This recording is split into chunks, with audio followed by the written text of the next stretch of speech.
Craft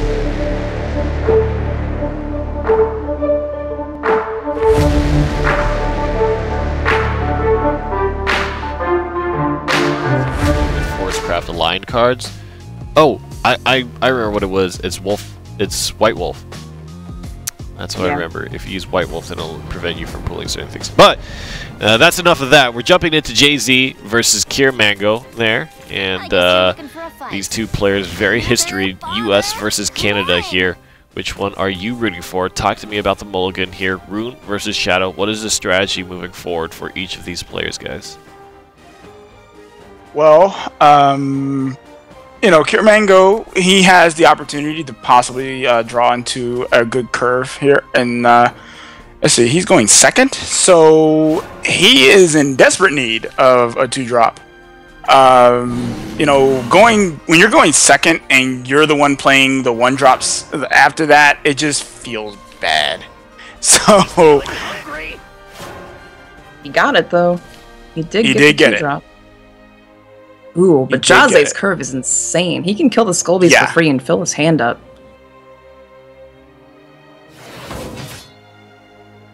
And okay, so this is, I think this is okay. He does have Angel of the Word next turn. So I think that's okay. Although I think he might change his plan just a little bit here. I don't think he's going to use his Angel of the Word on the Goblin. He may trade here trade into the Faria and then shoot it with Angel of the Word. Right. I'm going to guess that's his plan, since getting rid of 2-drop has a bit more value than getting rid of the 1-drop. Right.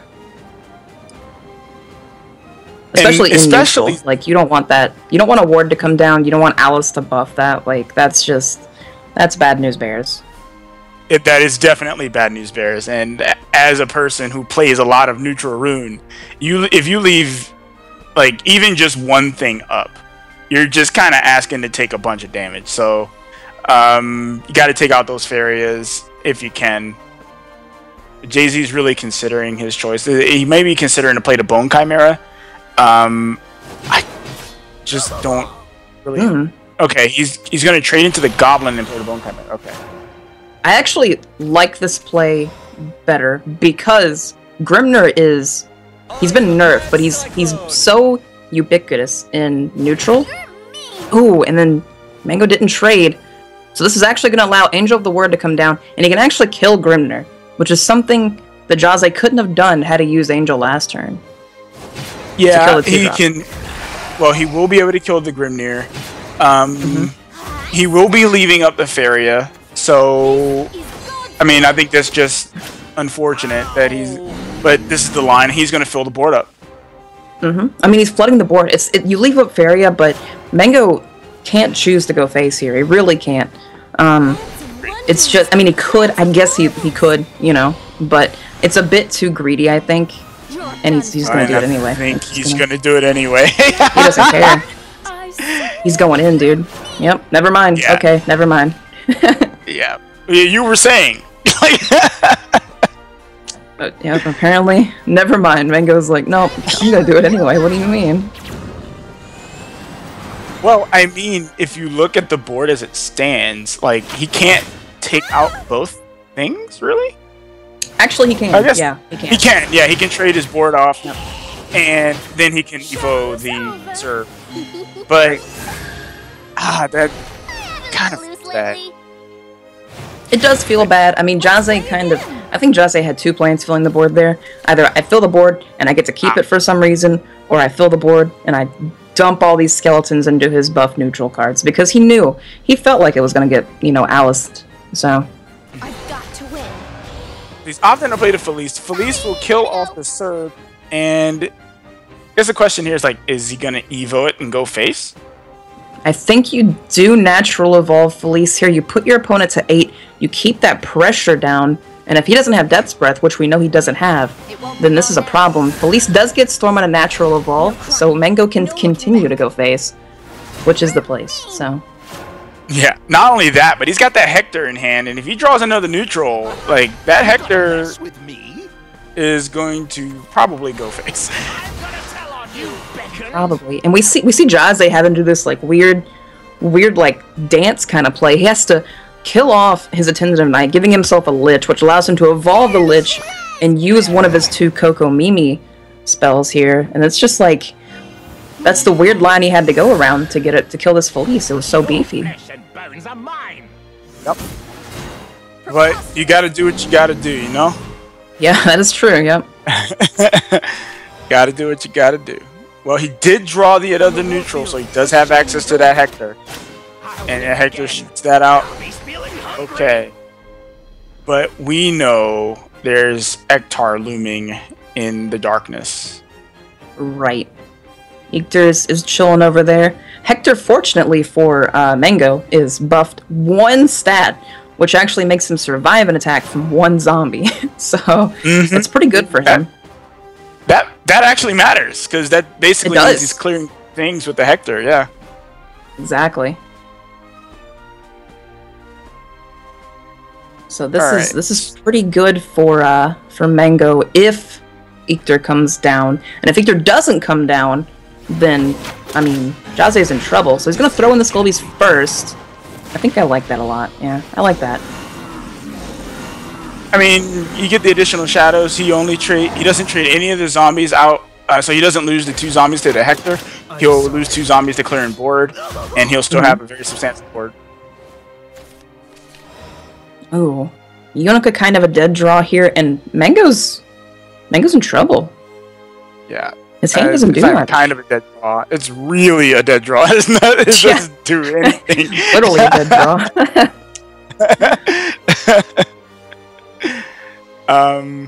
Yeah, Mango's in trouble here. I guess it's like, do you just play the Wizardess and hope that you get some type of removal? We do know he's running Dance of Death in his list, so maybe he could hope to get lucky. I think that's a bit too risky. I do like this a bit more. He's gonna evolve Feria here and buff the board.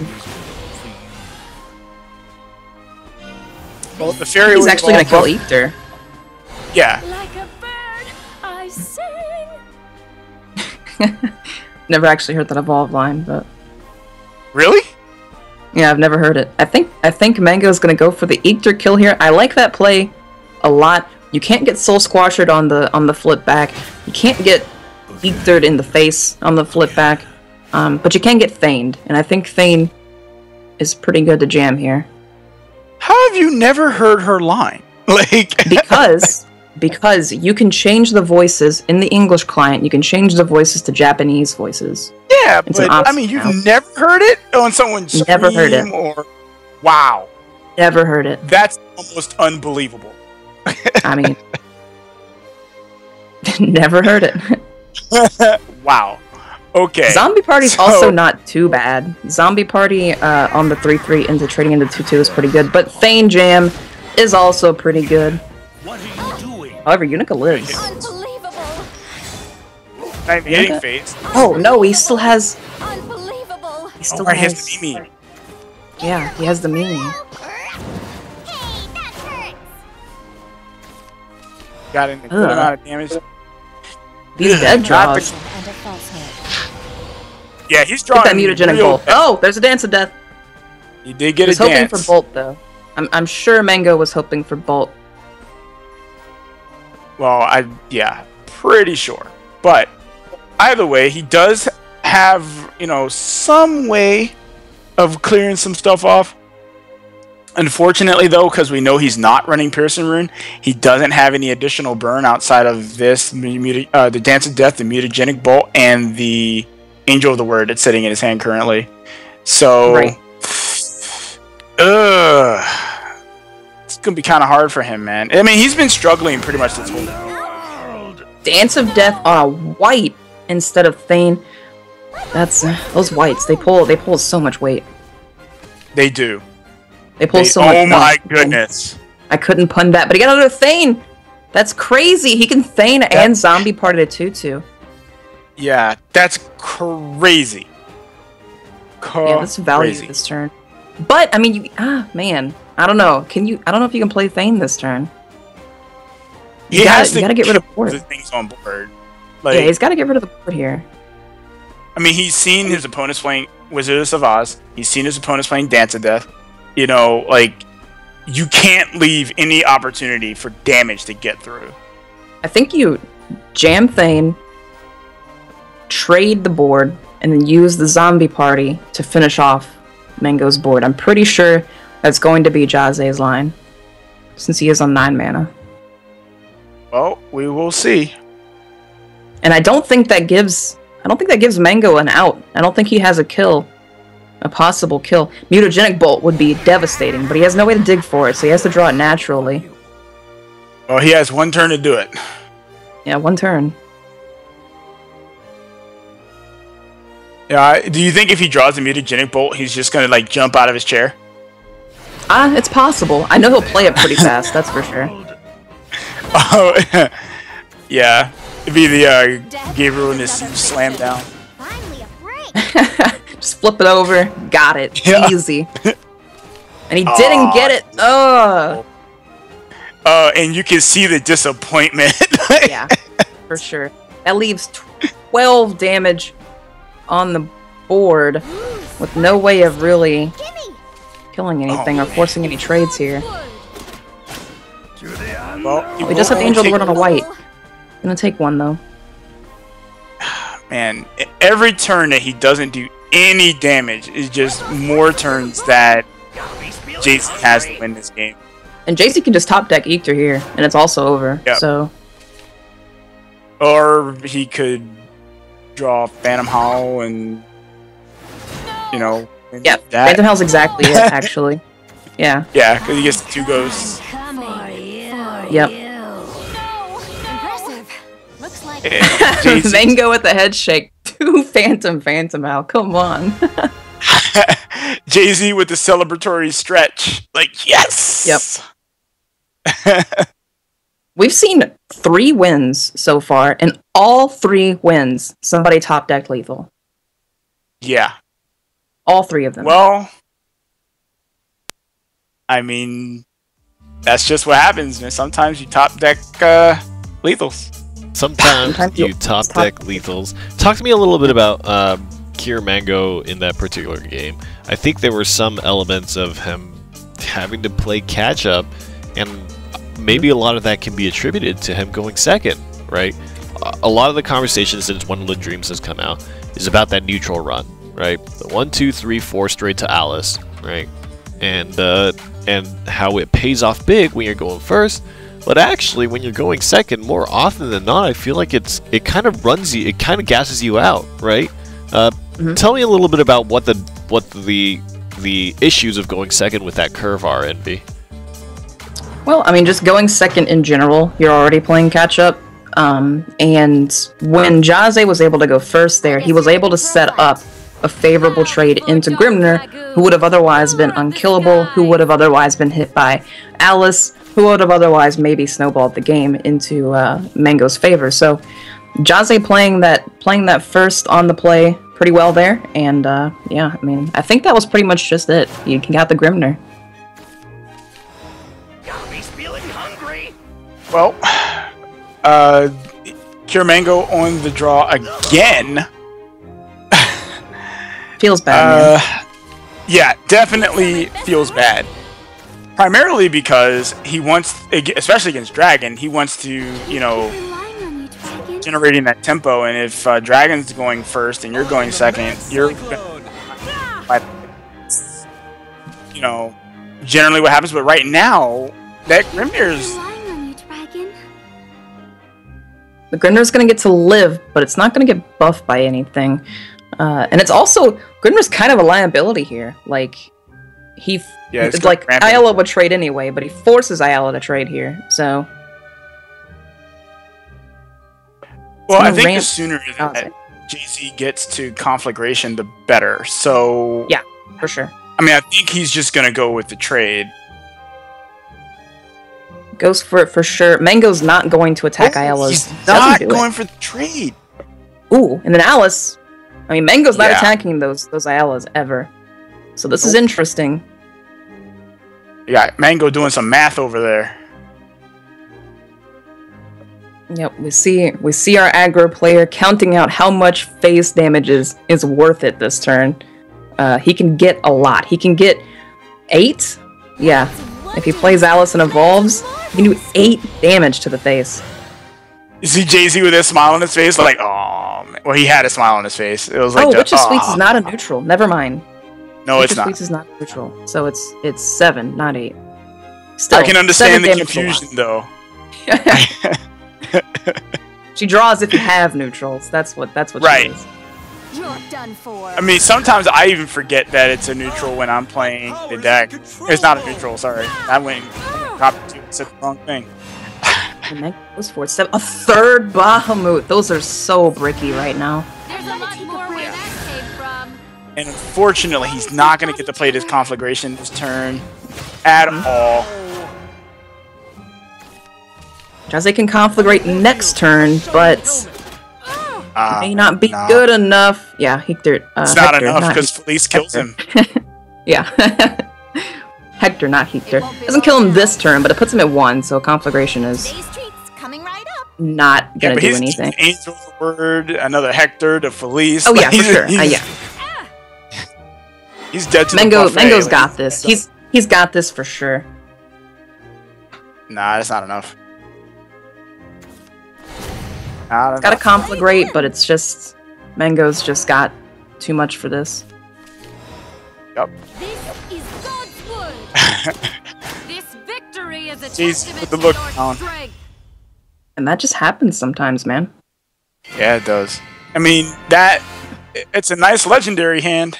It just didn't do anything. Yeah, it is.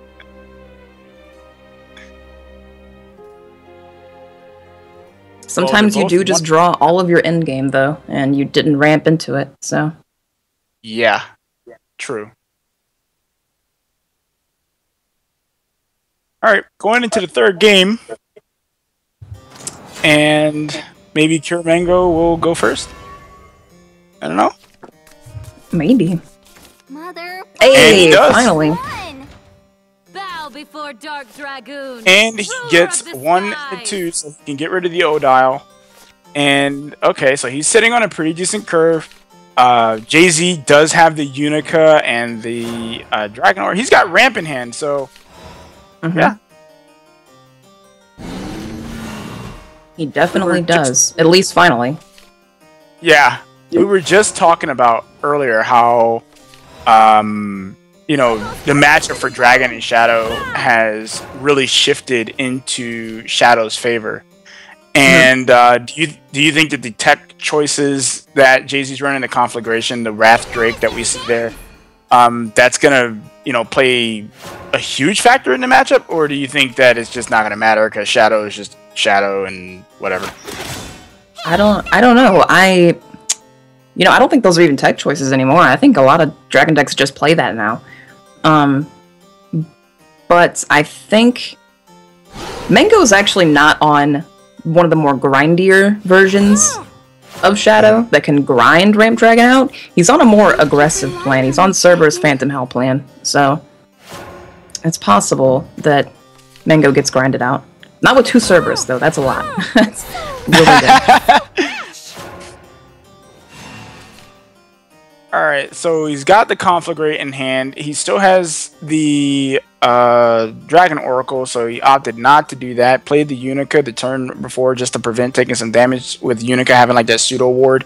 So he can use the Ayala here to trade. Now, do you trade into the Lurching Corpse, or do you trade into the Little Soul Squasher? Well, I think you've got Breath of Salamander that I think you could hold that. It depends. Getting rid of Lurching Corpse with either the Ayala or the Breath. With Breath, you get rid of both that and the 2/2. And Mango can evolve this turn, so it might be worth it to get rid of both. You get rid of your board wipe next turn, but you do ramp into Conflagrate by killing Ayala, so I think Breath is okay to play this turn. So I think he kills both, I think. Oh, he kills the Skull Beast. That's interesting. And he's not killing the Lurching Corpse. which also is not going to ramp him into Conflagrate, since there's no way Mango kills this. Right. I'm very curious to that decision. Very interesting line from JaZe there. Draws another Bahamut. Oh gosh. Yeah. Ayala can't do anything here. Nope. He would have to burn an Evo point, and then if he would have to burn an Evo point on the Ayala in order for it to do anything. This is just. I mean, what do? Do you Evo and then jam Sybil? I think you play. No, I think you play Sybil. Yeah. Although, I mean, ramping is kind of important. Keeping this Ayala to quote-unquote trade, go for value trades with Ayala, when Mango's not going for a board floodplain, he's going for Phantom Howl plan, is it's probably going to backfire on JaZe here. Well, JaZe is really thinking about this move. I think he has to now. I think last turn set him up for a real thinker this turn, but I do think Sybil is the play. Well, I don't think he cannot play Sybil. Oh yeah, for sure. He's definitely. I mean, maybe he's questioning the fact that he didn't trade last turn. Now he has to. It looks like he's going for your play. Hopefully this hits the Lurching Corpse. Yes. Yeah. Okay. Okay.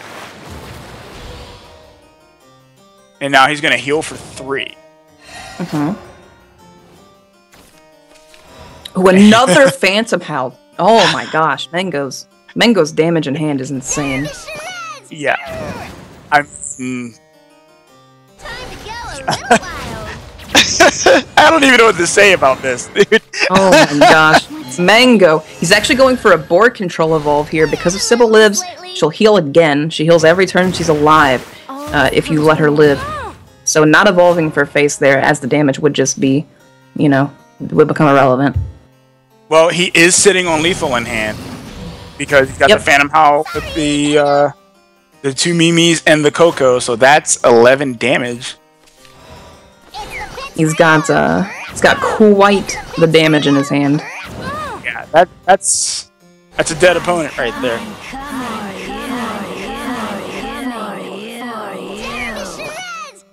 Oh, JaZe is he is not having it.